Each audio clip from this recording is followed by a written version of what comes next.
Hello friends, welcome back to my mini blog. আজকে হচ্ছে বৃহস্পতিবার আর এখন বাজছে 6:30। তো এই মাত্র ডিউটি থেকে ছুটি হয়ে বেরোলাম। এখানে কখন সকাল আর রাত শেষ হয়ে বোঝাই যায় না। এভাবেই দিনকাল চলে যাচ্ছে। এখানে কিছু ফুল কেনার ছিল, তাই কিনে নিয়ে রুমের দিকে আবার রওনা দিলাম। তো তোমাদের পরে বলছি এই ফুল কেন কিনলাম। তো রুমে তো পৌঁছে গেলাম, তারপর আবার হাত পা ধুয়ে বেরোতে হবে। আসলে আমি যেটা মনে করি, যদি কেউ না তোমার পাশে থাকে তাহলে নিজেকেই নিজের পাশে দাঁড়াতে হবে। হ্যাঁ, এটাই বাস্তব, কেননা কেউ কারোর জন্য থেমে থাকে না। তো এই পুজোর জিনিসগুলো আমি নিয়ে এলাম। চলো তোমাদের দেখায় কোথায় যাচ্ছি। তো টুকটুক করে আমি হেঁটে গেলাম। এটা হচ্ছে সেই মায়ের মন্দির যেখানে আমি ডেলি বৃহস্পতিবার করে যাই। আমার এখানে এলে অনেকটাই শান্তি লাগে। হ্যাঁ, আমি বিশ্বাস করি ভগবান সবার জন্যেই আছে।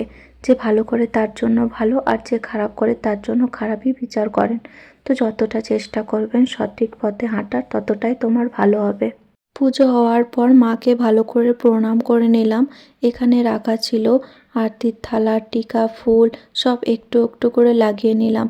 এই মায়ের মন্দিরটা কিন্তু অনেক বড় ছিল। কাদের কাদের মন্দিরে যেতে ভালো লাগে অবশ্যই কমেন্টে জানাবেন। তো মায়ের দর্শন করে নেওয়ার পর আবার রুমের দিকে চলে গেলাম। সো বন্ধুরা, ভিডিও পছন্দ হলে অবশ্যই লাইক ফলো করে দেবে। Thank you.